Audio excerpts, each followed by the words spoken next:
우리는 지난 시간에 야곱의 인생을 통해서 이 회복되지 못한 내면의 상처들이 훗날 어떠한 결과를 초래하는가라는 것을 살펴본 바 있습니다. 그 속에서 부모의 편애와 차별, 일관되지 못한 양육 방식 등 실제 우리들의 삶 속에서도 얼마든지 찾아볼 수 있는 일들을 성경 역사 속의 기록을 통해서 우리는 짧게나마 묵상을 했었더랬습니다. 자, 오늘은 그 두 번째 시간으로서 이제 다윗의 가정을 우리는 들여다보게 됩니다. 오늘 우리들이 나눈 본문의 말씀은 그 유래를 찾아보기 힘들 만큼 다윗이 슬퍼하면서 통곡하는 장면이 기록된 그런 대목입니다. 시편 6편은 시편 51편과 함께 다윗의 참회 기도라고 해서 매우 유명한 그런 시편입니다. 특히나 시편 6편 6절은 내가 탄식함으로 곤핍하여 밤마다 눈물로 내 침상을 띄우며 내 요를 적시나이다 라고 했을 만큼 다윗의 슬픔과 그 흘린 눈물이 헤아릴 수 없을 만큼 많았다라는 것을 표현하고 있기도 합니다. 이 다윗은 하나님 앞에서 매우 신실했고 자신의 소명을 이루기 위해서 온 인생을 쏟아부었을 만큼 큰 믿음의 소유자였으며 이스라엘의 건국과 부흥을 위해서 오직 하나님만 의지하며 나아갔던 인물입니다. 뿐만 아니라 매우 강력한 통치를 행했던 왕으로서 후대에도 두고두고 다윗 왕조의 시절을 그리워하는 이 유대인들의 바램과 마음을 우리는 성경 곳곳에서 확인해 볼 수가 있습니다. 그래서 예수님께서 메시아로서 유대사회 전면에 등장하셨을 때 많은 유대인들이 다윗 왕조와 같은 강력한 위상과 권세를 가진 자신들만의 왕을 기대했었던 것입니다. 그리고 이 다윗 왕국은 사실상 훗날 이 땅에 세워지게 되는 하나님 나라를 상징한다라는 점에 있어서도 그 매우 주목을 받는 그러한 왕가였다라는 것이죠. 그런데 그 내면을 깊이 들여다보면 역시나 그곳에도 어쩔 수 없는 인간의 연약함과 인간의 죄악이 가득 차 있더라라는 것을 보게 됩니다. 많은 이들이 생각하기를 다윗은 예수님이 이 땅에 오시기 전에 예수님을 예표하는 그런 존재다라고 할 만큼 아주 신실하고 은혜가 충만한 하나님의 사람으로 알고 있습니다. 틀린 거 아닙니다, 여러분. 매우 합당한 성경의 이해이긴 합니다만 좀 더 깊은 관찰과 묵상을 통해서 우리들은 실패하고 무너졌던 그 다윗의 가정을 분석해 볼 것이며 또 그럼에도 불구하고 다윗의 족보를 통해서 예수님의 육신을 이 땅에 낳도록 하신 큰 은혜와 사랑을 확인하게 되는 것입니다. 자, 본문의 배경은 이제 다윗이 왕위에 올라서 제법 자리를 잡고 이스라엘을 괴롭히던 이방의 민족들을 정벌하던 그런 전쟁들이 이제 다 마무리가 되어가는 시점에 벌어진 사건입니다. 마지막까지 이스라엘을 괴롭히고 있던 암몬 자손까지 정벌을 하고 이제 이스라엘은 전쟁이 멈추고 평화의 시대가 도래하는 것 같습니다. 다윗 왕이 등극한 이후에 거의 처음으로 맞이하는 태평성대의 시대가 열리게 되는 겁니다. 그런데 위기는 바로 그러한 때에 찾아오게 됩니다. 사무엘하 13장에 보면 다윗의 맏아들 암논이 등장합니다. 그런데 이 친구가 이 아주 천하의 사이코패스인 거예요. 그는 자신의 이복 여동생 다말을 연모하게 되고 그 욕정의 불이 타오르는 그 암논에게 그 암논과 비슷한 성향의 사촌지간인 요나답이라고 하는 천하의 모사꾼이 등장을 해서 이 불붙은 암논의 정욕에 기름을 끼얹게 됩니다. 이 두 사람은 다말을 범할 계획을 세우게 되고 암논은 거짓으로 와병 중이다라고 소문을 냅니다. 왕세자 암논의 와병 소식은 온 궁중 사람들의 걱정을 불러일으키게 되고 여동생 다말을 불러서 음식을 만들어 달라라고 청하게 됩니다. 이 공주 다말이 음식을 정성껏 만들어서 오빠 암논에게 먹이려는 순간 암논은 다말을 성폭행하게 되고 다말은 온 힘을 다해서 저항하면서 이 암논을 달래보려고 애를 쓰지만 막무가내였습니다. 다말은 애원을 합니다. 차라리 공식적으로 연인 관계를 맺고 아버지 다윗에게 결혼 승낙을 받은 후에 동침을 하도록 하자라고 하면서 당시의 시대 문화 배경 속에서는 매우 적절한 그런 타협안을 내놓습니다만 이 육정에 이미 마음과 몸의 제어를 다 잃어버린 암논에게는 아무런 소용이 없었습니다. 사무엘하 13장 14절 이하의 상황을 보면 이 제가 강단에서 설명드리기가 너무나 더러운 일들이라 그냥 성경 본문을 있는 그대로 제가 읽어드리도록 합니다. 암논이 그 말을 듣지 아니하고 다말보다 힘이 셈으로 억지로 동침하니라. 그리하고 암논이 저를 심히 미워하니 이제 미워하는 미움이 이왕 연애하던 연애보다 더한지라. 곧 저에게 이르되 일어나 가라. 다말이 가로되 같이 아니하다. 나를 쫓아보내는 이 큰 악은 아까 나에게 행한 그 악보다 더하다 하되 암논이 듣지 아니하고 그 부리는 종을 불러 이르되 이 계집을 내어 보내고 곧 문빗장을 지르라 하니 암논의 하인이 저를 끌어내고 곧 문빗장을 지르니라. 다말이 채색 옷을 입었으니 출가하지 아니한 공주는 이런 옷으로 단장하는 법이라. 다말이 쟤를 그 머리에 무릅쓰고 그 채색 옷을 찢고 손을 머리 위에 얹고 크게 울며 가니라 라고 성경이 기록합니다. 어떻습니까 여러분? 더 이상의 설명이 필요 없는 이 사이코패스 아닙니까? 자신의 이복 동생이기도 했지만 다윗 왕가의 공주였던 그 다말을 이렇게 대할 수 있다라는 것은 이건 어떤 말로도 변명이 되지 않는, 표현하기 힘든 큰 죄악인 것입니다. 자, 그리고 그 뒤에 이어지는 그 상황을 보면 바로 오늘 본문에 있었던 그 상황의 배경이 되는 일이 벌어집니다. 다말은 자신의 친오빠 압살롬의 집으로 피신을 가게 되고 압살롬은 이 모든 사태를 듣고 자기 이복형 암논에 대해서 복수의 칼을 품게 됩니다. 그런데 성경 말씀은 이 모든 끔찍한 일들을 기록하시면서 역시나 그 아버지 다윗의 개입은 전혀 없었음을 말씀합니다.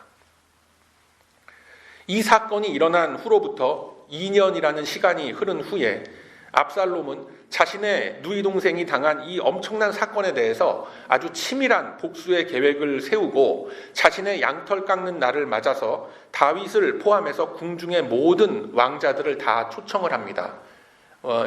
요즘 시대로 치면은 일종의 그 주주총회를 여는 이제 그런 큰 행사였던 것입니다. 자, 다윗은 그 자리에 참석치 않았으나 암논을 비롯한 모든 왕자들을 그곳에 다 참석을 시킵니다. 자, 그곳에서 압살롬은 역시나 마음속에 맺혀있던 분노를 그 형 암논에게 폭발하게 되고 암논을 아주 처참하게 살해합니다. 그리고 나머지 왕자들은 급작스럽게 벌어진 사태를 맞아서 혼비백산 도망을 치게 됩니다. 다윗은 궁중에 앉아서 이 사건에 대한 보고를 받고 그 모든 신하들과 더불어 통곡을 했다라고 성경은 기록합니다. 그러나 그 어디에도 이 압살롬을 불러서 이러한 사태가 벌어진 원인에 대한 어떤 진상조사나 책임 추궁 등의 조치는 전혀 하질 않습니다. 그리고 압살롬은 그술왕 달메라는 그 사람에게로 도망을 갑니다. 이곳이 어디냐면 바로 압살롬의 외갓집인 거예요. 뭔가 오버랩이 되시죠? 지난주 말씀하고 야곱이 외삼촌 라반의 집으로 도망간 것과 같은 똑같은 사건이 벌어지는 거예요. 그곳에서 3년을 보내고 다시 예루살렘으로 복귀하지만 아버지 다윗과 만나지 못합니다. 아버지를 만나서 자초지종을 고하고 자기 남매의 그 분노와 울분을 풀려고 했었던 압살롬이었습니다. 그러나 아버지 다윗은 그를 만나주지 않았습니다. 무려 7년이라는 시간 동안 압살롬은 예루살렘에 머물면서 아버지의 호출을 기다렸지만 다윗은 아들 압살롬을 만나주지 않았습니다. 누이 동생의 불쌍한 모습, 아버지에게 이제 우리 남매는 버림받은 존재, 이러한 상실감과 분노는 결국 압살롬이 아버지 다윗에게 반란을 일으키는 것으로서 표출되게 되는 거예요. 헤브론이라는 지역에서 이 세를 규합하던 압살롬은 다윗의 최측근이라고 할 수 있는 아히도벨이라는 지략가까지 영입을 하게 됩니다. 아히도벨이라는 사람이 누구냐면 바로 밧세바의 할아버지 되는 인물입니다. 즉 아버지 다윗의 처가 할아버지까지 영입을 할 정도면 당시 사회에서 이 압살롬에 대한 지지도가 매우 강력했다라는 것을 우리가 엿볼 수가 있는 것입니다. 성경은 이러한 압살롬의 모습을 보면서 이스라엘 사람들의 마음을 도적질했다라고 표현을 하십니다. 사무엘하 15장 13절에서는 사자가 다윗에게 와서 고하되 이스라엘의 인심이 다 압살롬에게로 돌아갔나이다 라고 보고하는 장면이 나옵니다. 그만큼 당시 사회 속에서도 다윗의 불통에 대한 민심의 요동이라는 것이 있었고 압살롬 왕자에 대한 측은한 마음이 이스라엘의 민심을 흔들고 있었다라는 것을 보여주고 있는 겁니다. 자, 사태가 이렇게 되었음에도 불구하고 다윗은 수습하기는커녕 도망치기에 급급합니다. 그리고 자신의 부하들을 다 데리고 성을 버리고 압살롬을 피해서 도망가게 됩니다. 오직 자신의 후궁 10명을 남겨놓고 궁전을 지키게 합니다. 왕으로서, 아버지로서 무책임한 모습이죠. 이제 예루살렘 성을 접수한 압살롬은 철저히 아버지의 위상과 권위를 뭉개기 위해서 백주 대낮에 아버지 후궁들과 동침하는 장면을 연출함으로써 이스라엘의 왕이었던 아버지 다윗에게 철저하게 복수하고 분노를 표출하고 있는 겁니다. 이러한 상황 속에서 하나님께서 예전에 다윗에게 하셨던 그 경고의 말씀이 이제 다 실제로 실현되게 되었던 것입니다. 사무엘하 12장에서는 다윗이 밧세바와 불륜을 저지른 후에 나단 선지자의 책망을 받는 그런 장면이 나옵니다. 하나님께서는 이 나단 선지자를 통해서 어떻게 말씀하시냐면 사무엘하 12장 10절 이하에서 이렇게 예언을 하셨습니다. 이제 내가 나를 업신여기고 햇사람 우리아의 철을 빼앗아 내 철을 삼았은즉 칼이 너의 집에 영원히 떠나지 아니하리라 하셨고 여호와께서 또 이처럼 이르시기를 내가 너의 집에 재화를 일으키고 내가 너의 처들을 가져 내 눈앞에서 다른 사람에게 주리니 그 사람이 내 처들로 더불어 백주에 동침하리라. 너는 은밀히 행하였으나 나는 이스라엘 무리 앞 백주에 이 일을 행하리라 라고 하나님은 말씀하십니다. 무서운 징계의 말씀이죠. 결국 이 모든 불행한 일들의 근저에는 다윗의 범죄함이라는 것이 있었고 하나님은 그의 자녀들 간의 문제로 인해서 다윗이 아주 철저하게 그의 죄값을 치르도록 하신 겁니다. 그런데 과연 이것뿐이었을까요? 밧세바와의 불륜이 이처럼 훗날 다윗의 가정에 큰 재앙을 불러온 이유는 맞지만 그것만으로는 설명하기 힘든 여러 가지 인과관계가 이 말씀 안에 숨겨져 있음을 우리가 놓쳐서는 안 됩니다. 다윗 가정의 이 불행한 역사는 다윗의 청년 시절로 거슬러 올라갑니다. 다윗은 누구의 막내 아들이었죠? 다윗은 이새의 막내 아들로서 양을 치던 소년으로서 살아가던 그런 청년이었습니다.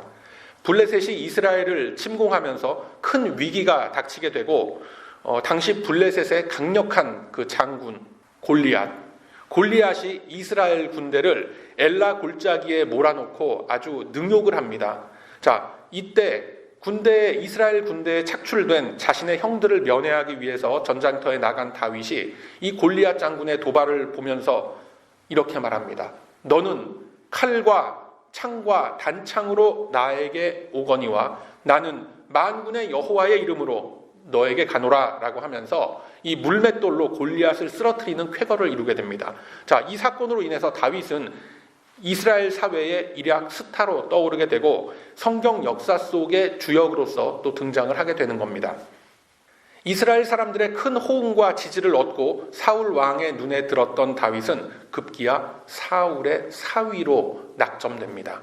그런데 이 과정 속에 문제가 있는 것이 뭐냐면 사울은 다윗이 하나님과 동행하는 사람이다라는 것을 알고 그 다윗의 존재를 매우 두려워했습니다. 즉 사울은 다윗이 어쩌면 자신의 위치를 위협할 수 있는 존재가 될 것이다 라고 생각을 해서 그를 자신의 사위로 삼아서 자기의 휘하에 두려고 했었던 겁니다. 그래서 자신의 맏딸 메랍이라는 여인을 다윗과 맺어주려고 했는데 어찌된 일인지 계획을 바꿔서 무흘랏 사람 아드리엘에게 자기의 맏딸을 아내로 주게 됩니다. 그 와중에 사울의 둘째 딸 미갈이 다윗을 연모하게 되고 다윗도 그 미갈을 사랑하게 됩니다. 그런데 여기서 이 사울 왕이 또 변덕을 부립니다. 다윗을 사위로 맞이하기 위한 조건으로서 블레셋 사람 양피 100개를 베어오라라는 이 거의 불가능한 미션을 줍니다. 이 간단하게 얘기하면 블레셋 진중에 들어가서 그냥 죽어라 하는 그런 얘기입니다. 도저히 할 수 없는 그 어려운 미션이지만 그 어려운 일을 다윗이 해냅니다. 그리고 미갈을 아내로 맞이하게 됩니다. 그런데 이후에 계속해서 사울은 다윗을 자신의 위협이 되는 대적으로 여기고 사사건건 다윗을 괴롭히게 됩니다. 그러던 중에 사울은 자신의 사위 그 다윗을 죽이려고 계획을 세우게 되고 이를 먼저 알아차린 그 절친한 친구 또 사울의 왕세자이기도 했던 요나단이 다윗을 피신시키게 됩니다. 자, 바로 이 시점에서 다윗과 미갈의 그 가정은 사울로 인해서 파괴되게 되는 겁니다.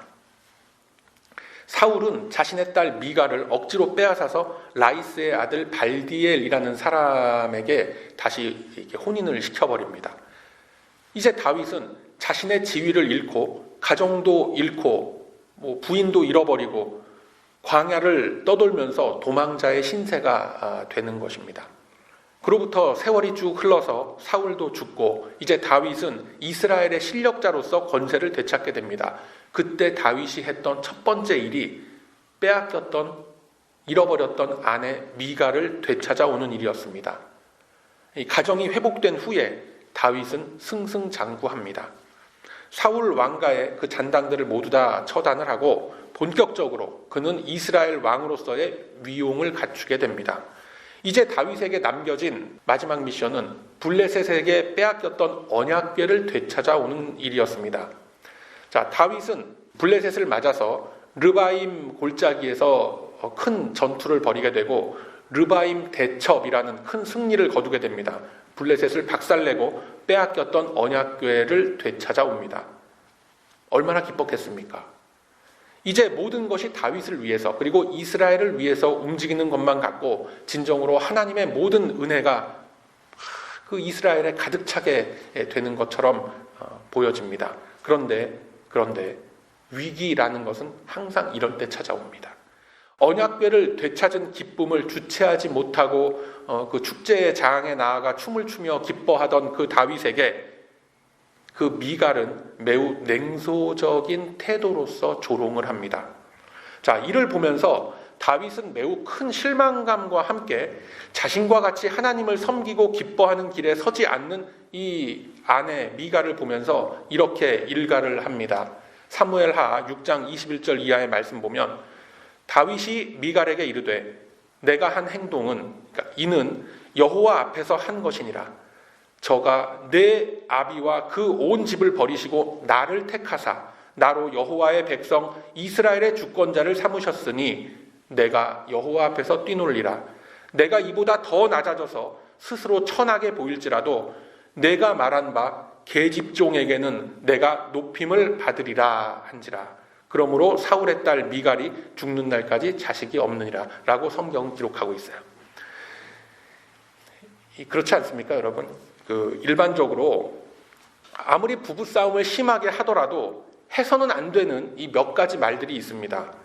바로 상대방의 그 백그라운드, 상대방의 부모님들을 욕되게 하는 그런 말들, 그런 거는 하면 안 되죠. 다윗이 미갈에게 했던 말들을 보면 미갈의 친정집을 다 싸잡아서 하나님의 버림을 받은 그런 집안이라고 비하하고 저주하고 그 당사자인 아내 미갈에게도 계집종이라는 호칭을 쓰면서 실질적인 이혼 선언을 하게 되는 겁니다. 자, 하나님은 다윗의 가정이 이렇게 무너지는 장면을 보여주시면서 부부간에 같은 신앙의 울타리 안에서 하나님을 섬기고 동일한 기쁨과 즐거움을 나누어야 한다라는 것을 우리에게 보여주고 계신 것입니다. 그리고 한편으로는 다윗의 가정이 깨지는 모습을 통해서 이제 본격적으로 다윗의 집안에 몰아닥칠 어두움과 혼란의 전조를 보여주고 계신 겁니다. 이 미갈과의 갈등이 있은 지 얼마 지나지 않아서 바로 그 유명한 밧세바와의 불륜 사건이 터지게 되는 겁니다. 다윗이 바람을 피웠기 때문에 가정이 깨진 게 아니라 이미 깨진 가정이었기 때문에 다윗은 이러한 범죄의 길로 빠지게 되었던 겁니다. 그리고 나단 선지자의 호된 질책을 받고 회개의 자리에 섰던 그런 다윗이지만 이미 그의 집안과 그의 가정은 이처럼 이어지는 사건들과 여러 이 일들 속에서 갈갈이 찢겨지는 아주 씻을 수 없는 회복되기 힘든 상처를 입게 되었던 것입니다. 그리고 1년의 평화가 지속되는 시기가 찾아오고 드디어 태평성대가 열리는 듯 합니다. 그러나 이 평화는 어쩌면 위장된 거짓 평화였고 언제든지 돌발적인 악재가 터지면 깨질 수밖에 없던 그런 평화였습니다. 왜요? 다윗이라는 인간의 약점은 밧세바뿐만이 아니라 여인들과의 관계에 있어서 지혜롭지 못했음에 있었던 것입니다.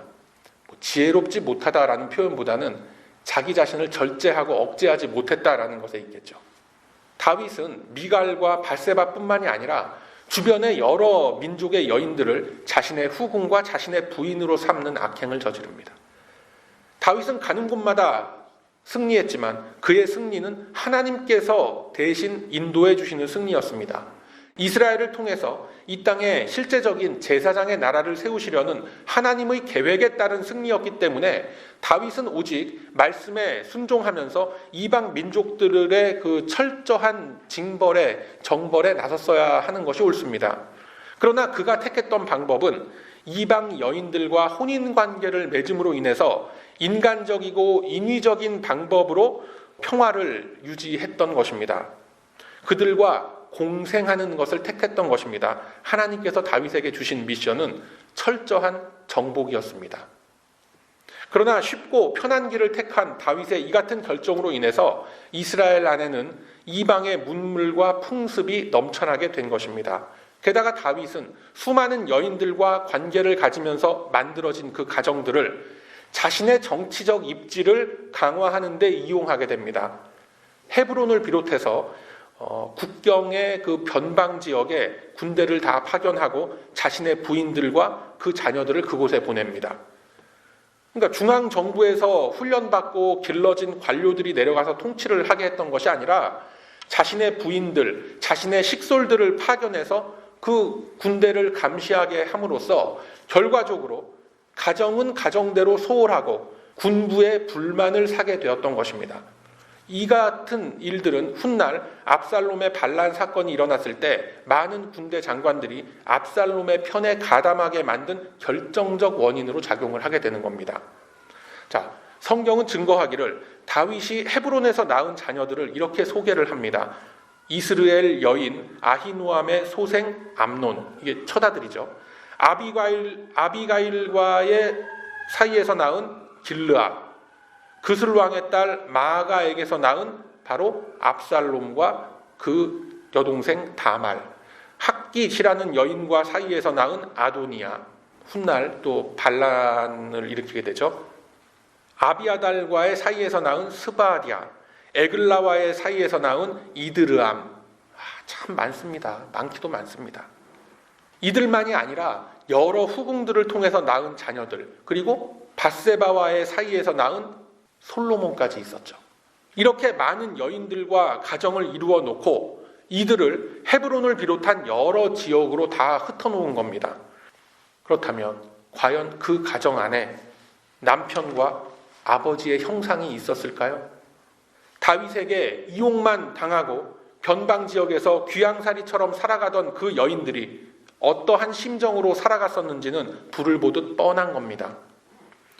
하나같이 자신이 낳은 그 자녀를 왕세자로 또는 중앙 정계로 진출시키기 위한 이 여인들의 암투와 이 질시라는 것은 예전 조선시대 때 정난정, 장희빈의 난과 방불한 엄청난 궁중 암투를 불러일으키게 했던 겁니다. 다윗은 가장으로서의 책임보다는 자신의 왕권을 지키는 일이 더 급했고 그 목적을 이루기 위해서 숱한 여인들과 그 사이에서 낳은 자녀들을 희생시켰던 겁니다. 이처럼 책임감 없는 가장의 모습을 보면서 자라났던 자녀들이 바로 암논이었고 압살롬이었고 훗날 또 다른 반란을 일으켰던 아도니아였습니다. 다윗의 자녀들은 자라나면서 아버지의 부재, 어머니의 슬픔과 그 한숨을 보면서 자라나고 있었던 겁니다. 다윗으로 인해서 소위 말하는 쇼윈도우 부부 생활을 이어가던 그 여인들 사이의 암투와 질시 등으로 인해서 다윗의 가정이라는 것은 그 속에서부터 골병이 들어가고 있었던 겁니다. 암투와 질시 속에서 서로 다른 이복 형제들에 대한 예의와 존중, 그런 건 없는 겁니다. 이러한 속에서 이복 남매들 사이에서 벌어진 끔찍한 이 폭행 사건이 발생하게 되고 압살롬은 아버지의 개입과 아버지의 중재를 희망했던 겁니다. 그러나 애초에 가정에 정이 없고 마음이 없었던 다윗은 그저 침묵으로 일관합니다. 압살롬은 숱하게 아버지 다윗에게 사신을 보냈고 편지를 써서 보냈습니다. 다윗의 그림자와 같았던 오른팔이었던 요압 장군에게 제발 우리 아버지 만나게 해달라고 애원을 합니다. 그럼에도 불구하고 아버지 다윗은 철저하게 그 아들을 외면했던 겁니다. 성경은 압살롬을 소개하기를 이스라엘에서 가장 용모가 뛰어났고 출중한 왕자였다라고 소개합니다. 앞서 우리가 봤던 이 사이코패스, 그 암논과는 아주 여러 면에서 비교도 되지 않을 정도 수준의 아주 우수한 훌륭한 인재가 바로 압살롬이었던 겁니다. 그러한 압살롬에게 그리고 자신의 딸 다말에게 다윗은 결코 곁을 주지 않았습니다. 요즘 교육 심리학에서 말하는 정서적 학대라는 것을 자녀들에게 가하고 있던 것이 바로 그 아버지 다윗이었던 겁니다. 압살롬은 결국 아버지 다윗을 향해서 반란을 일으키게 되었고 다 아시다시피 처참하게 또 진압을 당하게 되고 그 병사 한 10여 명에게 둘러싸여서 무참하게 칼에 맞아 죽는 최후를 맞이하게 됩니다. 여러분, 오늘 우리들이 받은 이 본문의 다윗은 압살롬의 사망을 놓고 슬프게 울부짖는 그런 다윗의 모습입니다. 그러나 이러한 다윗의 모습은 깊이 들어가서 보면 어쩌면 악어의 눈물과도 같은 그런 눈물이라고 우리가 볼 수도 있는 거예요. 그에게는 이미 여러 차례 압살롬의 반란을 막을 수 있는 좋은 기회들이 있었습니다. 그러나 그때마다 다윗은 번번이 그 기회를 차버렸던 겁니다. 왜요? 다윗 역시도 자신의 감정을 밖으로 매끄럽게 표현해내는 그런 훈련이 되어 있지 못했던 겁니다. 자녀들 간에 벌어진 이 끔찍한 사건에 대해서 다윗은 어떤 생각을 했겠습니까? 밧세바와의 불륜, 수많은 이방 여인들을 궁중으로 끌어들인 자신의 과오로 인해서 자식들 앞에서 그 어떤 훈계와 부모로서의 가르침을 잃어버렸던 것은 아닐까요? 부모가 자녀에게 해야 하는 중요한 교육 중에 하나는 자신에게 닥쳐온 위기와 분노의 상황을 어떻게 대처해야 하는지, 또는 자신에게 불편한 이런 감정들을 어떻게 적절하게 표현할 수 있는지를 가리키는 것입니다. 그런데 사실은 많은 부모들도 모르죠. 왜? 그러한 교육을 받으면서 자라나질 못했기 때문에 자신의 자녀들에게도 가르칠 게 없는 거예요. 다윗은 하나님의 말씀 안에 있는 이 엄청난 지혜와 진리들 앞에서 큰 은혜를 입었던 인물이었지만 그것을 자신의 삶 속에서 자신의 가족들과 나누지 못했던 겁니다. 그가 살아왔던 모질고 고달팠던 그 삶 자체가 어찌 보면 자기 자신도 자기 몸뚱아리 하나 제대로 가누지 못할 만큼 힘들었었기 때문에 도저히 자녀들의 문제 속으로까지 들어갈 엄두가 나지 않았을 수도 있습니다. 다윗은 그 많은 기회와 시간들 속에서 압살롬과의 그 대화와 소통을 피했습니다. 피한 것만이 아니라 무려 10년이 넘는 시간 동안 그 문제와 함께 그 문제로 고통당하는 이 자녀들을 다 방치함으로써 사실상 정서적인 학대, 인격 살인을 저질렀던 겁니다. 그게 바로 우리가 그렇게 신앙의 선조라고 떠받드는 다윗의 실체입니다. 그가 단 한 번만이라도 압살롬을 대면하고 마음을 열고 대화를 통해서 가정의 문제들에 대해서 깊이 관여했었더라면, 또는 암논의 사건이 터지자마자 어떤 방식으로든 그 사건을 처리했었더라면 다윗 가정의 비극은 막을 수 있었을지도 모릅니다. 조금만 더 자녀들과의 그 애착 관계를 만들기 위해서 노력을 했었더라면 압살롬의 비극으로 인한 이스라엘의 혼란과 그 분열을 막을 수 있었을지도 모를 일입니다. 다윗이 그토록 고통스럽게 슬픔을 가누지 못하는 이 본문의 장면들을 보면서 사실상 아버지 다윗이 얼마만큼 이 아들 압살롬에 대한 애정이 있었다라는 것은 우리가 대략 미루어 짐작할 수는 있습니다. 그러나 여러분, 마음속으로 사랑을 간직하고 있는 것과 실제로 가족 간의 애착 관계가 형성이 되는 것과는 전혀 다른 문제입니다. 쉽게 얘기해서 표현하지 않는 사랑은 사랑이 아닌 거예요. 우리가 지난주에 츤데레라는 말이 유행한다고 말씀을 나눴던 걸 여러분 다 기억하십니까? 말로 표현하지 않아도 알아서 눈치껏 뒤에서 이렇게 싹 보이지 않게 배려한다? 그런 거 없습니다, 사실. 드라마에서 만들어낸 가상의 이미지일 뿐이에요, 여러분. 실제로는 그런 거 없습니다. 자신의 감정을 정확하게 표현함으로써 사람은 서로를 이해하게 되고 소통이라는 것을 하게 되는 겁니다. 말로 표현하지 않는 사랑, 그것도 부모가 어린 자녀에게 표현하지 않음으로써 인해서 끼쳐지는 그런 영향력은 자녀들에게 있어서 마음의 불안감과 함께 정서적 학대로까지 이어지게 된다라는 것을 많은 사람들이 잘 모르고 그냥 생활을 합니다. 사랑하는 우리 베다니 가족 여러분, 우리 예수님은 당신의 백성들에게 먼저 다가가신 분입니다. 당신께 찾아오는 병자들을 마다하지 않으셨고 그들과 대화를 나누셨고 그들의 고통이 무엇인지를 보고 먼저 찾아가셨습니다. 믿음의 조상 아브라함이 여호와 하나님을 알고 섬기기 이전에 이미 하나님은 아브라함을 택해서 그에게 나타나신 것입니다. 모세가 광야로 쫓겨나서 처가살이 하면서 살아가던 그 시절에 하나님은 떨기나무 불꽃을 통해서 그에게 다가가서 말씀을 하셨고 그로 인해서 그의 인생을 뒤바꾸고 역사를 뒤바꾸는 소명을 모세에게 주셨던 겁니다.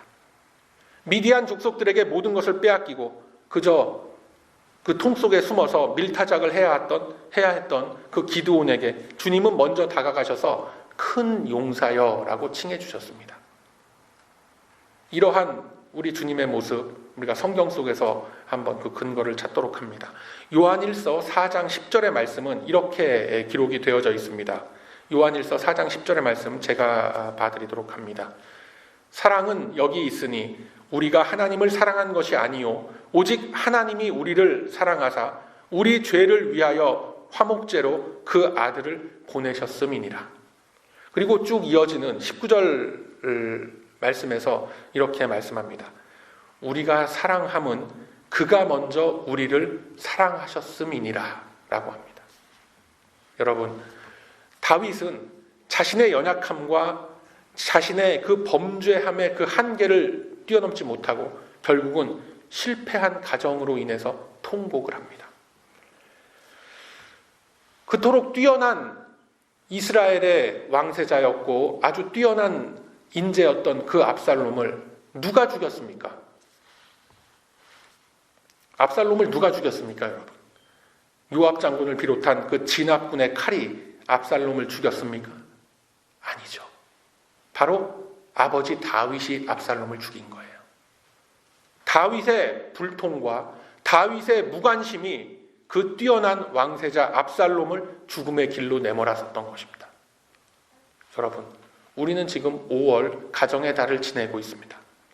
특히나 이 시기에 저와 여러분의 주변을 우리가 한번 돌아보길 원합니다. 우리들 주변에 나의 관심과 나의 사랑을 필요로 하는 얼마나 많은 압살롬들이 있습니까?